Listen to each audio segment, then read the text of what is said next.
एक बार फिर से आई चिराग पासवान को लेकर बड़ी यहां पर चौंकाने वाली खबर। भाई का फॉर्मूला कॉपी कर भतीजे को पटकनी देने का प्लान। पासवान फैमिली की चुनावी जंग की क्या है यहां पर फ्यूचर प्लानिंग। चलिए चलेंगे जानेंगे खबर को विस्तार से। तब तक आप हमारे चैनल टीसी न्यूज चैनल को लाइक एंड सब्सक्राइब करना ना भूलें।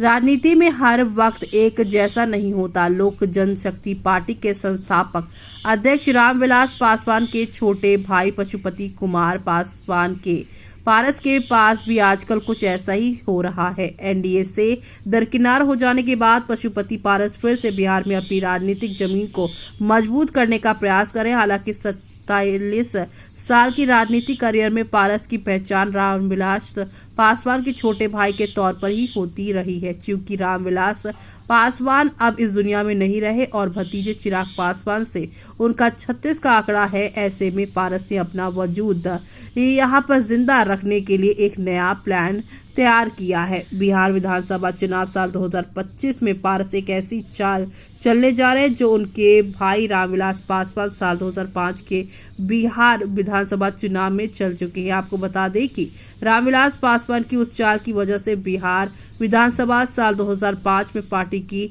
पास सत्ता की चाबी आ गई थी। पार्टी ने 29 सीटों पर जीत हासिल की थी। पासवान घूम घूम कर बिहार की सत्ता की चाबी अपने जेब में रखने की बात कर रहे थे। तो वहीं अब पशुपति पारस को लग रहा है कि जिस तरह से उनके भाई रामविलास ने साल 2005 के बिहार विधानसभा चुनाव में 29 सीटें जीतकर सत्ता की चाबी हासिल कर ली थी, उसी तरह वो भी साल 2025 के बिहार विधानसभा चुनाव में हासिल कर सकते हैं। इस काम के लिए पारस भी अपने भाई की तरह साल 2025 के लिए चुनाव में बाहुबली नेताओं, पूर्व सांसदों और पूर्व विधायकों के संग दमंग टाइप के लोगों को टिकट देने की तैयारी में है। कहा जा रहा है कि पारस के इस आइडिया पर जेडीयू और बीजेपी से किनारे किए गए और हाल ही में नई पार्टी बनने वाले रामचंद्र प्रसाद सिंह का भी साथ मिला है। सूत्र बता रहे हैं कि आरसीपी ने पशुपति पारस को ये जिम्मेदारी दी है कि अगाड़ी जाति के बाहुबलियों को मनाइए और एक चुनाव चिन्ह के बैनर तले साल 2025 का चुनाव लड़कर इंडिया गठबंधन और एनडीए दोनों को औकात बताइए। पारस को ये बात जच गई है और वो इस पर काम कर रहे हैं।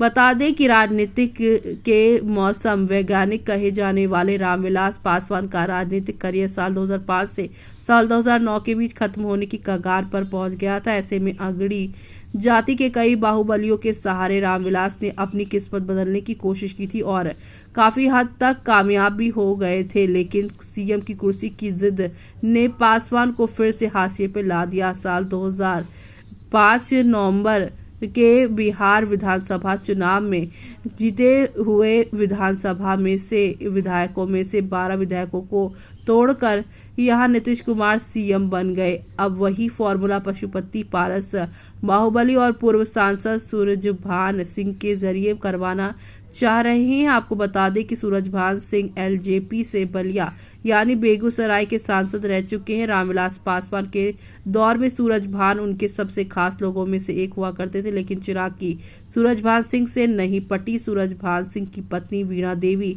मुंगेर से सांसद रह चुके हैं। भाई चंदन सिंह साल 2019 के लोकसभा चुनाव में नवेदा से सांसद रह चुके हैं। ऐसे में पारस अब अपने भतीजे को अपने भाई के दाव से ही पटकनी देने का प्लान तैयार कर रहे हैं। ऐसे में आने वाले दिनों में बिहार में हाशिए पे चल रहे सभी नेताओं का जुटान एक प्लेटफॉर्म पर हो तो इसमें कोई अचरज की बात नहीं होगी। खासकर पशुपति कुमार पारस, रामचंद्र प्रसाद सिंह यानी आरसीपी, नागबड़ी और जहानाबाद के पूर्व सांसद अरुण कुमार सिंह जैसे कई नेता हो सकते हैं। ऐसे में अब आपका इस पर क्या कहना है, हमें कमेंट बॉक्स में कमेंट करके बताना बिल्कुल भी ना भूलें।